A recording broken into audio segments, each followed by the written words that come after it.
Just how accurate is the depiction of the Great War in Battlefield 1? Good afternoon, everyone. To those of you who don't know me, my name is Doodleman149, and I'm here today to look at all the base maps for Battlefield 1 and give you the history behind each battle and what may be different between the in-game depiction and reality. This may be a lengthy video, so I've added chapters to the video if you're looking for your favorite map. So strap in and grab some popcorn as we look back on the history of the battles that inspired Battlefield 1. St. Quentin's Scar. The first map I'll be looking at is the St. Quentin's Scar. This map is inspired by the Battle of St. Quentin, the first part of Germany's final spring offensive of 1918. More specifically, it was part of the larger Operation Michael that was aimed at breaking through the Allied lines in the west and driving the British expeditionary forces back across the English Channel to the northwest. General Erich Ludendorff adjusted his plans 2 days before the offensive began and decided to drive his soldiers straight westward through the Allied lines to separate the French and British armies, hoping to seize the communication center in Amiens, which we'll discuss shortly. The battle took place in the vicinity of St. Quentin, a city in northern France, and lasted for 3 days. Looking at the game, when you start Operation Kaiserschlacht, the narrator on the German side mentions the millions of shells fired at the British and the deafening roar of the explosions. As the match begins, you begin your advance across no man's land as the final shells are dropped on the enemy positions, a nice little reference to the real-life events. While it doesn't happen all the time, fog may roll in, which perfectly matches the first day of battle in real life, where this fog allowed for the Germans to advance behind British lines relatively unmolested. After you pass the trenches, you need to fight your way through the untouched village of Travesey. This is where things diverge. Travesey has been under German occupation since 1914 until they withdrew in 1917. Seeing as the spring offensive occurred in 1918, there's no reason this village should have remained untouched, or for it to have yet been rebuilt in that time. There are signs of damage behind the trench lines, notably the destroyed church to the south and the bombed-out town just behind the trenches, but for the rest of the town to be unscathed is just very unlikely. However, the fact there is destruction behind the front lines is a nice reference to a portion of shelling that purposely targeted the back lines of the British defense in order to destroy munitions and artillery. So, perhaps, looking at it all together, it is mostly accurate. On a fun little side note, my wife and I watched Journey's End last year. It was a World War I film which apparently began as a play in the 1920s. It culminates in the massive bombardment to start the spring offensive, only revealing the location of the trenches that the movie takes place in at the very end as being in St. Quentin. So while I did just spoil the movie for you, it was mediocre at best, but I did appreciate that I knew what it was referring to at the close of the film. Amiens. Following logically, next we have Amiens. Amiens, yes, that is how it's pronounced despite its spelling, is the second map in the Kaiserschlacht operation. In real life, this was also part of Operation Michael, as I had mentioned earlier. However, this battle did not play out as it does in the game. Instead of the German army making it to Amiens and the British holding out, instead the German advance was stopped at the first Battle of Villers-Bretonneux, a battlefield east of Amiens proper. Here, the combined forces of Australian and British armies were able to hold back the German offensive, and while there were 2 other operations launched by the Germans after this effectively marked the end of their spring offensive, as all 3 German operations failed to take or even reach Amiens. Instead, the Germans resorted to shelling Amiens in hopes of disrupting the rail lines, actions that would eventually be stopped during the final Battle of Amiens. In this battle, a combined force of British, Australian, Canadian, French, and British soldiers successfully started the 100 Days Offensive by taking out German positions that were shelling Amiens and began driving them back towards Germany.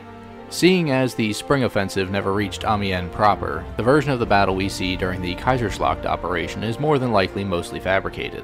I can understand why DICE went with this route. It gave the players an urban map and an otherwise very scenic battlefield game, and it was the original ultimate goal of the spring offensive. But alas, the battle never happened this way. Ballroom Blitz. Moving on to Ballroom Blitz, we have the first major introduction of the American forces in the Great War.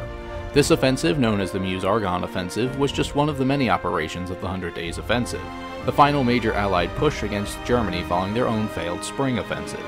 This campaign continues to be the deadliest campaign in the history of the United States Army, not strictly for American casualties, but of casualties in general. Over 350,000 casualties were reported as part of this offensive, including 28,000 Germans killed, 26,277 Americans killed, and an unknown number of French soldier deaths. The American deaths were largely attributed to poor tactics and inexperienced soldiers, as well as the Spanish flu outbreak. One of the first goals of this offensive was to cut the Metz-Montemandé-Charleville rail line. Don't worry, I did not butcher that name. In regard to the chateau in Ballroom Blitz, the only thing I can think this references is the Côte de Châtillon, a small town in France. Again, my French is perfect. However, the final sector to capture in operations, involving the rail line, of course references one of the main goals of the entire offensive. Cutting this vital supply line from the Germans would weaken the already tired and undersupplied German army. The introductory narration of the American side of Operation Conquer Hell shows off the arrogance and inexperience of the American soldiers quite well. One even claiming that, "Them Germans don't look so tough, we'll knock out their fortifications easy." This young man was clearly unaware of what battles would lie ahead. The first sector of the operation does a good job of showcasing the Germans' heavily fortified front line and the efforts that needed to be achieved in order to break through them. The rest of the pristine buildings, however, isn't exactly accurate, nor is the use of a Zeppelin by American forces should they fail to take a sector. Argonne Forest. Next up we have the Argonne Forest, one of the namesakes of the Meuse-Argonne offensive. Much of the background is the same as Ballroom Blitz, given they were part of the same operation. However, the Argonne Forest does provide us with the harrowing tale of the Lost Battalion. As the American forces made their way into the Argonne Forest, the 9 companies of the U.S. 77th Division, led by one Major Charles W. Whittlesey, advanced into the forest against German positions under the assumption that the French forces to their left and the 2 American units to their right would be supporting their advance. While the 77th made comparatively easy headway into the forest, both their French and American allies were stopped and stalled against the German defenders. Being unaware of this, the 77th continued their advance until they found themselves completely surrounded by German forces. For nearly a week, the 554 men of the 77th Division fought against the Germans all around them, suffering nearly 200 deaths, 150 MIA or captured soldiers, and many other travesties. During their time in the forest, they ran out of food and had to crawl to a nearby stream under fire to get water. They were also the victim of several friendly fire incidents with Allied artillery because of their proximity to the Germans. Out of the over 500 soldiers that made up the Lost Battalion, only 194 of them emerged unscathed. From some of these descriptions alone, we can see how the Argonne Forest map is scarily accurate. Supply trains from the Metz-Montmédy-Charleville rail line can be seen damaged and derailed throughout the forest as a result of Allied efforts. Visible damage from artillery fire can also be seen throughout the map, with very few actual buildings standing and most of the fighting being hectic and confusing, much like the real battle. To the one side of the central rail line there is even a small stream, one likely very similar to the one the Lost Battalion had to crawl to for drinking water. Based on descriptions of the fighting and the area in general, it almost seems like the entire Argonne Forest map may have very well been inspired by the area the Lost Battalion occupied during its harrowing week in this forest. However, getting back to the game, just as if the Americans win in Operation Conquer Hell, once the Americans clear Argonne Forest, on Halloween, a little over a month later, World War I comes to a close. As a fun bit of trivia, the Lost Battalion was the one to send out the most famous carrier pigeon in history, Cher Ami, who, despite suffering numerous injuries, delivered a message to Allied artillery detailing the position of the Lost Battalion and that they were being fired upon by friendly artillery, likely saving the remainder of the battalion. In addition to this, there is a 2001 movie titled The Lost Battalion that goes over the events through the eyes of the men who lived through it. Give it a watch if you've got the time. Monte Grappa. Now we move on to Italy with Monte Grappa. Surprisingly, I couldn't really find any in-depth information on the third Battle of Monte Grappa, about which the in-game battle takes place. The first battle for Monte Grappa saw the end of the Austro-Hungarian army's advance of 1917, which was their final advance of the war. The defense of Monte Grappa was led by 2-star General Armando Diaz, who would go on to lead the counterattack offensive later in the war.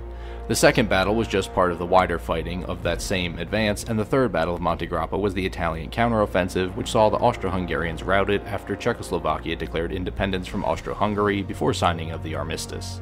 For the third battle, the Austro-Hungarians threw all of their reserves into the battle, their final 15 infantry divisions, against the Italians' 9 infantry divisions. Despite the numerical advantage and their defensive positions, the Austro-Hungarians could not hold. In-game, as the Italians, you'll be pushing into a church at the base of the mountain before fighting your way up the cliffs and clearing out the fortifications there before moving on to take a fortress at the other end of the valley, the Austro-Hungarians' last stronghold in the region. As far as I've been able to find, this all seems fairly accurate regarding the defeat of the Austro-Hungarian army by the Kingdom of Italy. I understand that they want to give the Allies another offensive operation, but it sounds like the first Battle of Monte Grappa would have been more exciting and impactful. Empire's Edge. Empire's Edge showcases the Battle of Vittorio Veneto, which was the major breaking point for the Austro-Hungarians and was an Italian offensive led by Armando Diaz.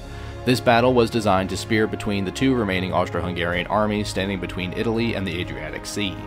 The battle, which had almost 2 million Austro-Hungarians against less than 1.5 million Allied troops, ended with the defeat of the Austro-Hungarians, massive amounts of captured soldiers, and the end of the Austro-Hungarian Empire. Again, I'm surprised by the lack of information about the final battle of the Italian front, given how instrumental it was to ending the First World War. In-game, there is not much that diverts from what little information is available. It's the second part of the Iron Walls operation and sees the Italian forces driving the Austro-Hungarians back into the sea and routing them from Italy. Fao Fortress. Fao Fortress is perhaps the most different from its real-life events. Not because of map design or the course of events, but mostly because, ironically, Battlefield players seem to have put up more of a fight defending Fao Fortress than the Ottomans did during the actual Battle of Fao Landing. The British command determined that in order to protect their oil facilities in the Persian Gulf, they had to secure the Ottoman territory around the Gulf, with Fao Fortress being the main fortress in the area. On November 6th, British and Indian forces, totaling only 600 soldiers, deployed from the HMS Ocean after the British HMS Odin shelled the area around the fortress, knocking out a number of its larger cannons, and killing the fort commander, apparently. The disorganized and poorly prepared Ottomans were routed entirely 2 days later. The fall of Fao Fortress was the first in a string of Ottoman strategic failings that they would never recover from. In total, British casualties were low enough that no official number is given aside from one officer, while Ottoman casualties resulted in 300 captured soldiers and 135 killed. Looking at the first battle of the Oil of Empires operation in-game, you would never believe the real story was in fact real. Heavy resistance is met upon deployment as the British moved to take some forward positions with heavy field cannons. In reality, this landing was met with minimal resistance, and most of the equipment near the landing area was never damaged or used, which then further bolstered the British forces. The fighting for the fortress is easily the roughest part of the battle, and likely was where the majority of the 135 Ottomans died, but nowhere near how many are lost in-game. I am truly surprised how fantastical the game makes the very humdrum battle out to be. Suez. The raid on the Suez Canal took place early February between Ottoman and British forces. The raid featured 30,000 British soldiers against 20,000 Ottomans. Out of all these soldiers, this battle, if you can call it that, there were less than 2,000 casualties. On the British side, 32 soldiers were killed with 130 wounded, while the Ottomans had 1,500 casualties, half of those being prisoners. Over this short 4-day raid, the Ottomans had zero success and incurred sizable losses for gaining nothing. In-game, unlike the real-life battle, the British were the attackers, not the defenders. The Ottomans are seen holding Suez against the British advance, while, in reality, the British had been in Suez long before the war had started. So basically, everything you see in-game, including the potentially high British casualties, did not happen. So far, Oil of Empires is shaping up to be the most fabricated operation in the game. Sinai Desert. Sinai Desert is the final launch map for Battlefield 1 and was also the open beta map as well. Now, the Sinai Desert is huge, and there was an entire Sinai campaign during the First World War. However, the area that Battlefield 1 focuses on is the sleepy village of Bir el-Mazar. The only battle on record here is a raid by British forces in September of 1916.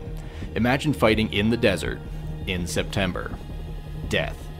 The raid consisted of the 2nd and 3rd Light Horse Brigades, the 1st Battalion of the Imperial Camel Corps Brigade, ICCB for short, a New Zealand Machine Gun Squadron, and the ICCB's Hong Kong and Singapore artillery batteries.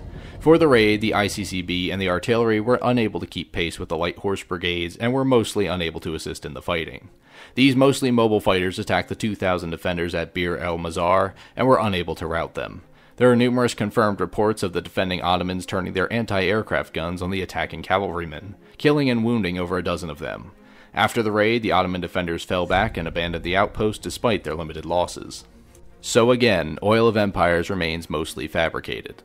The village itself seems accurate enough, however the battle that takes place in-game is far more intense than what actually occurred. Both sides have access to light and heavy armor, cavalry, multiple aircraft, and plenty of regular infantry. There is almost nothing in common with the real raid aside from the Ottomans retreating if they are defeated. Giant's Shadow. The final vanilla map I'll be discussing today is Giant Shadow.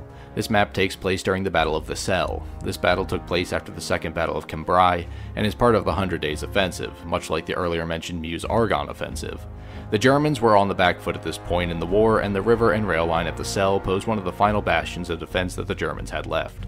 Erich Ludendorff, the man who led the spring offensive earlier in 1917, was also in charge of the retreating Germans during the Battle of the Selle. Starting on October 17th in 1918, the fighting took place across a massive miles-long span for over a week and included French forces at the flanks. At the river crossing, the Allies met stiff German resistance and persistent fortifications despite the Germans being an exhausted force at this point. Once the river was crossed and the advance was sure and steady until October 21st, when the advance was paused to bring in heavy artillery reinforcements. The Germans launched a counterattack on the 24th in an effort to halt the advance, but they were repelled and the battle was won for the Allies. Following the battle, Ludendorff resigned under pressure from Kaiser Wilhelm II. Unlike Oil of Empires, the battle for the Cell and Giant Shadow is extremely accurate, perhaps despite the downed airship, except that the sides are opposite.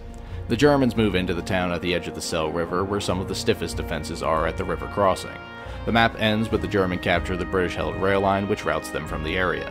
This could also be a shock operation of the failed German counterattack, but as it stands, the way I look at it, the sides are mixed up.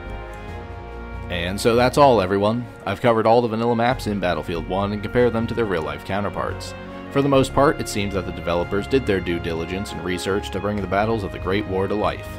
While there were certainly deviations from reality for gameplay purposes, the biggest differences were in the Oil of Empires operation, where the battles that the Ottomans and British engaged in, specifically the ones you play in, are far less exciting than there are in-game. Fao Fortress fell to a meager force of 600 men. Suez was an embarrassment for the Ottoman attackers, and the Sinai battleground was likewise a very small battle. I did my best to find as much information as I could on these battles, but some were hard to come across, most notably the Italian offensive, which I found very odd. I really enjoyed making this video, and I'm excited for the next installment.